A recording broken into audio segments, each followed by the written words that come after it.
धाराशिवमध्ये globe force लिमिटेडकडून Kaudgaon MIDC मध्ये जवळपास 2000 कोटींचा संरक्षक प्रकल्प उभारला जाणार आहे आणि यामुळे 3000 पेक्षा अधिक तरुणांना रोजगार मिळणार असून प्रकल्पाला राज्य शासनाकडून इंटिग्रेटेड प्रोजेक्टचा दर्जा दिला जाणार आहे। तर भविष्यामध्ये 5000 एकरवरती मोठा डिफेन्स हब उभारण्याचं नियोजन देखील असल्याची माहिती भाजपचे आमदार आणि त्याचबरोबर मित्रा संस्थेचे उपाध्यक्ष राणा जगजितसिंह पाटील यांनी दिली आहे।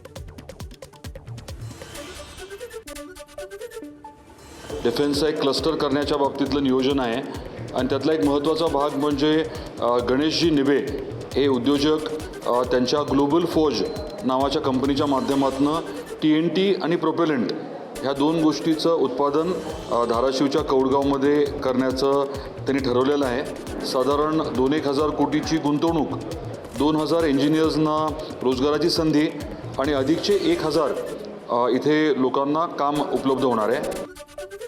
अरविंद केजरीवालांच्या आम आदमी पक्षाला मोठा धक्का बसलाय। आपच्या राज्यसभेच्या 10 पैकी 7 खासदारांनी भाजपचं कमळ हाती घेतल्यानं मोठी खळबळ उडाली आहे। खासदार राघव चड्ढा, अशोक मित्तल आणि संदीप पाठक यांनी पत्रकार परिषद घेत पक्ष सोडत असल्याचं जाहीर केलं। त्यांच्यासोबतच हरभजन सिंग, विक्रम सहानी, स्वाती मालीवाल आणि राजेंद्र गुप्ता देखील आपला रामराम ठोकणार असल्याचं चड्ढा यांनी जाहीर केलंय। आपचे साथ सोडतानाच राज्यसभेमध्ये आम आदमी पक्षाचे भाजपमध्ये विलीनीकरण करण्यात आल्याचं चड्ढांनी सांगितलेलं आहे। तर राघव चड्ढा, अशोक मित्तल आणि संदीप पाठक यांनी भाजपचे राष्ट्रीय अध्यक्ष नितीन नवीन यांची भेट घेऊन भाजपमध्ये प्रवेशही केलाय। या घटनेमुळे दिल्लीमधील राजकारणात मोठी खळबळ उडाली आहे। हमारे पास सिर्फ 2 ही ऑप्शंस थे, 2 विकल्प थे। या तो हम राजनीति छोड़ दें और पिछले 15-16 साल जो हमने सार्वजनिक जीवन में काम किया उसे त्याग दें, या फिर हम अपने अनुभव को, अपनी स्किल्स को, अपनी पूरी ऊर्जा और एनर्जी को लेकर पॉजिटिव पॉलिटिक्स करें। इसीलिए हमने ये डिसाइड किया that we the 2/3 members of parliament of the belonging to the Aam Aadmi party in Rajya Sabha exercise the provisions of the constitution of India and merge ourselves with the BJP. हम BJP में विलय करते हैं। आणि दरम्यान राघव चड्ढा यांनी आपवरती केलेल्या टीकेला संजय सिंग यांनी प्रत्युत्तर दिले।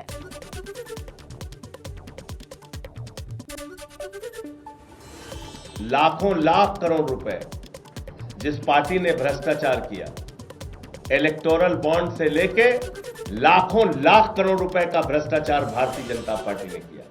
आजादी के बाद से दुनिया की सबसे भ्रष्ट पार्टी का नाम है भारतीय जनता पार्टी। उस पार्टी में कोई शामिल हो रहा है और ईमानदारी की बात कर रहा है, इस पर कोई यकीन करेगा? जिस पार्टी ने पूरे देश में एक ऑर्गेनाइज्ड करप्शन, एक संगठित भ्रष्टाचार किया, उस पार्टी के साथ शामिल होके आप कह रहे हैं आप भ्रष्टाचार खिलाफ हैं। दरम्यान संजय सिंग यांनी ऑपरेशन लोटसवरून भाजपवरती जोरदार टीका केली आहे। ऑपरेशन लोटस हे ईडीच्या भीतीमुळे झालेलं असून याचे सूत्रधार अमित शहा असल्याचं संजय सिंग यांनी म्हटलंय। तर यामुळे राघव चड्ढा पंजाबच्या जनतेला धोका देत आहेत असं देखील त्यांनी म्हटलंय। अरविंद केजरीवाल इनकम टैक्स के कमिश्नर थे। यहां सब बड़े बड़े कैरियर वाले लोग आए हैं और सब कुछ छोड़ के त्याग करके आए हैं, इसलिए इन बातों का कोई मतलब नहीं है। ऑपरेशन लोटस है, अमित शाह के नेतृत्व में है, मोदी के नेतृत्व में है, भारतीय जनता पार्टी के नेतृत्व में है और पंजाब के साथ गद्दारी करने के लिए है। यह ऑपरेशन लोटस पंजाब के लोगों को धोखा देने और उनके कामों को रोकने के लिए। दरम्यान आप खासदारांनी भाजपमध्ये प्रवेश केल्यानंतर मुख्यमंत्री देवेंद्र फडणवीस यांनी देखील प्रतिक्रिया दिली आहे, बघूयात। आम आदमी पार्टी जिस प्रकार के स्वप्न दिखाकर सत्ता में आई थी, उस पार्टी ने जनता का विश्वासघात किया। एक बार देश की मुख्य धारा में प्रधानमंत्री जी पर और भारतीय जनता पार्टी पर विश्वास रखकर मुझे ऐसा लगता है कि ये निर्णय हो रहे हैं और ऐसे सभी निर्णयों का हम स्वागत करते हैं। एकाच दिवशी झालेल्या 3 हत्याकांडांमुळे नांदेड शहर चांगलंच हादरलं होतं। त्यामुळे आरोपींना पकडण्याचं मोठं आवाहन पोलिसांसमोर होतं। पोलिसांनी अखेर या हत्याकांडाच्या मास्टरमाइंड साईलालसह सगळ्याच आरोपींना अटक केली आहे। आरोपींना न्यायालयामध्ये हजर केल्यानंतर 4 दिवसांची पोलीस कोठडी सुनावण्यात आली आहे। त्यानंतर आरोपीची देगलूर नाका भागामध्ये धिंड काढण्यात आली आणि त्यासोबतच या भागामध्ये जो दादागिरी करून दहशत पसरवत होता त्याची देखील पोलिसांकडून धिंड काढण्यात आली आहे। जळगाव शहरामध्ये महापालिकेकडून अतिक्रमण हटाव मोहीम राबवली जाते। या कारवाईमध्ये रस्त्यावरच्या अतिक्रमित हातगाड्या, टपऱ्या, लहान मोठे शेड आणि त्याचबरोबर वाहनं जप्त केली जात आहेत। ही कारवाई सुरू असताना अनेक ठिकाणी वादाचे प्रकार समोर आलेत। अतिक्रमण निर्मूलन विभागाच्या पथकानं मानराज पार्क ते खोटेनगर दरम्यान ही कारवाई केली आहे आणि यावेळी काही व्यावसायिकांनी पथकाशी वाद घातला। एका महिलेनं तर वाद घालत कारवाईला विरोध केलाय, परंतु त्याला न जुमानता कारवाई करण्यात आली आहे आणि त्यानंतर शहरामध्ये अतिक्रमण हटवण्याची कारवाई नियमितपणे सुरू राहणार असल्याचा इशारा महापालिकेच्या वतीनं देण्यात आलाय। ज्यांचं रस्त्यावरती अतिक्रमण असेल त्यांनी ते स्वतःहून काढण्याचं आवाहन देखील यावेळी करण्यात आलं। जळगावमध्ये रोडावर विविध वस्तू विकणाऱ्या परप्रांतीय लोक होते। आज त्यांचे सर्व झोपड्या गिपड्या त्यांनी ठेवलेला माल जप्त केलेला आहे। पूर्ण रोड मोकळा केलेला आहे। त्या अनुषंगाने आज मानराज पार्क येथे 5 गाड्या जप्त केलेल्या आहे। तसं आम्ही जळगाव शहरातील पूर्ण हायवे जोपर्यंत मोकळा होत नाही तोपर्यंत या कारवाईचे सातत्य ठेवू। जळगावमधील अतिक्रमण विषयावरून राष्ट्रवादी नेत्या प्रतिभा शिंदे आणि भाजपच्या महापौर दीपमाला काळे यांच्यामध्ये अतिक्रमणावरून आरोप प्रत्यारोपांच्या फैरी झडतात।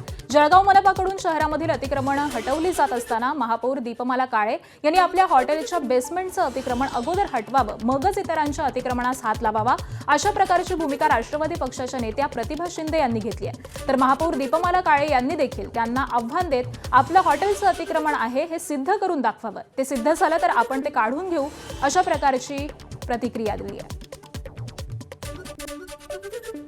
जळगाव शहराच्या महापौर ज्या आहेत त्या सगळीकडचंच अतिक्रमण काढून शहर स्वच्छ करायचा त्यांचा चंग आहे, त्याचं अभिनंदन करूया ना आपण। त्यांच्या स्वतःच्याच पतीच्या नावावरती असणारे हॉटेल इम्पेरिया जे आहे त्या हॉटेल इम्पेरियाचं अतिक्रमण आहे। तिकडे त्याचे जे रेस्टॉरंट केलेलं आहे तिथं त्यांनी पार्किंगच्या जागेवरती हॉल घेतात आणि ते लग्नासाठी देतात, तर ते अतिक्रमण काढा।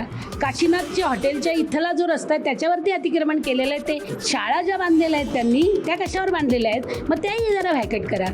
पहिल्यांदा आपल्याला स्वच्छ असावं लागतं, त्यामुळे ते पहिलं करा। महापौर म्हणून मी जेव्हापासून आले तर स्वच्छता खरंच मी करत आहेत, पण ते जे हॉटेल्सचा आणि याचा शाळेचा विषय केला आहे तर मला काही वाटतं हॉटेल्स म्हणजे ही माझी आधीपासून त्याचा व्यवसाय आहे। तुम्ही बघितलं तर गेल्या माझ्या माहेरापासून आमचा हॉटेल हा व्यवसाय आहे आणि आम्ही हा चांगल्या योग्य रीतीने करत आहोत। आयुक्तांनी हे तपासावं की ते आमचं अतिक्रमण आहे, हा त्यांचा विषय आहे। त्यांनी आयुक्तांना सांगायला पाहिजे की ते अतिक्रमण आहे तपासून त्याची कारवाई करण्यात यावी, एवढंच मी उत्तर प्रतिभा त्यांना देते। हॉटेल माझ्या नावावर आहे पण ते अतिक्रमण नाही आहे, ते त्यांनी मी जसं तुम्हाला सांगितलं की ही कारवाई आयुक्तांची आहे की त्यांनी ती कारवाई करावी की खरंच ते अतिक्रमण आहे का आणि असेल तर त्याचं रीतसर त्यांनी योग्य ते कारवाई करावी।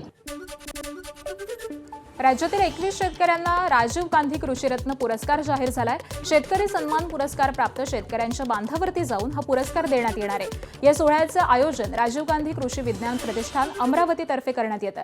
2007 पासून सातत्यानं हा उपक्रम सुरू आहे। 21 मे हा दिवस भारताचे माजी पंतप्रधान राजीव गांधी यांचा स्मृती दिन आहे।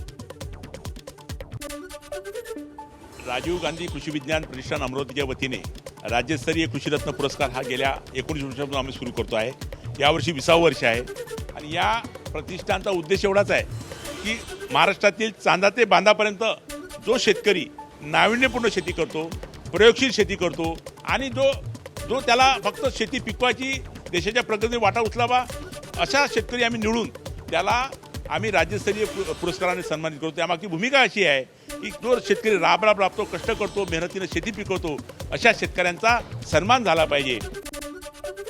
मुंबई विद्यापीठाच्या दूरस्थ आणि ऑनलाईन शिक्षण केंद्रामध्ये बीकॉम तृतीय वर्षाच्या पेपर फुटी प्रकरणी शिपायावरती गुन्हा दाखल करण्यात आलाय। या सगळ्या प्रकरणामध्ये सखोल चौकशी व्हावी अशी मागणी अखिल भारतीय विद्यार्थी परिषद आणि ठाकरेंच्या युवा सेनेनं केली आहे। याबाबत मुंबई विद्यापीठानं सखोल चौकशी करून या विभागामध्ये कार्यरत असलेल्या शिपायावरती गुन्हा दाखल केलाय। या सगळ्या प्रकरणी संबंधित विद्यार्थ्यांची चौकशी करण्यात आलेली असून याबाबत अनेक प्रश्न हे अनुत्तरित असल्याचं संघटनेचं म्हणणं आहे आणि त्यामुळे मुंबई विद्यापीठानं दिलेल्या तक्रारीवरून जरी गुन्हा दाखल केलेला असला तरी अनेक प्रश्नांसंबंधित चौकशी व्हावी अशी मागणी युवा सेना आणि अभाविपकडून करण्यात येते।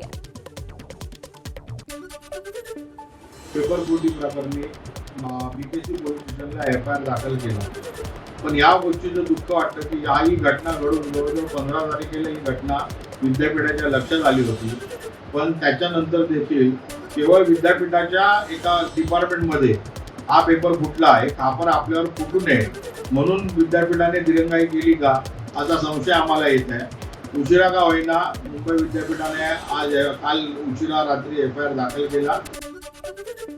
कोकणात 2 दिवस अवकाळी पावसाचा इशारा देण्यात आलाय। सिंधुदुर्गामध्ये गेले 2 दिवस 40 अंश सेल्सिअस तापमानाची नोंद करण्यात आली आहे। सिंधुदुर्ग जिल्ह्याला आज पावसाचा येलो अलर्ट देण्यात आलेला आहे, तर उद्या तुरळक ठिकाणी पावसाची शक्यता आहे। सध्या जिल्ह्यामध्ये सर्वत्र दमट वातावरण असल्यामुळे आंबा पिकावरती त्याचा परिणाम होतोय। पुढील 3 दिवस विदर्भामधील काही जिल्ह्यांमध्ये उष्णतेची लाट सदृश्य स्थिती राहील अशी शक्यता हवामान विभागानं वर्तवली आहे। शुक्रवारी अकोला इथं 45 अंश सेल्सिअस कमाल तापमानाची नोंद झाली। दरम्यान मध्य महाराष्ट्र, मराठवाडा आणि कोकणातील सिंधुदुर्ग या भागांना हवामान विभागाकडून शनिवारी पावसासाठी येलो अलर्ट देण्यात आलाय। त्यानंतर या प्रदेशामधील हवामान कोरडं राहील असाही अंदाज वर्तवण्यात येतोय। आज मुंबई, ठाणे, रायगड आणि रत्नागिरी इथं उष्ण आणि दमट वातावरण राहील अशी शक्यता हवामान विभागानं वर्तवली आहे। भारताची स्टार बॅडमिंटनपटू PV सिंधू काल पहिल्यांदाच डबल्सच्या मैदानामध्ये दिसली। डेन्मार्कमध्ये सुरू झालेल्या प्रतिष्ठेच्या उबर कप स्पर्धेमध्ये तिनं भारताच्या तनिषा कॅस्ट्रोसह डेन्मार्कच्या जोडीचा पराभव केलाय। ही स्पर्धा 2 देशांमध्ये सांघिक स्वरूपामध्ये होते, त्यामध्ये 2 दुहेरी आणि 3 एकेरी सामन्यांचा समावेश असतो। त्यामध्ये PV सिंधूनं दुहेरीसह तिचा एकेरी सामनाही जिंकलाय। मात्र अन्य 3 सामने भारतीय खेळाडू हरल्यामुळे डेन्मार्कनं 3-2 विजय मिळवलाय। भारतीय संघाचा पुढील सामना हा आज युक्रेनशी होतोय। दरम्यान अशाच पुरुषांच्या थॉमस कप स्पर्धेमध्ये भारतीय संघानं कॅनडाचा 4-1 पराभव केलाय। ABP माझा, उघडा डोळे बघा नीट।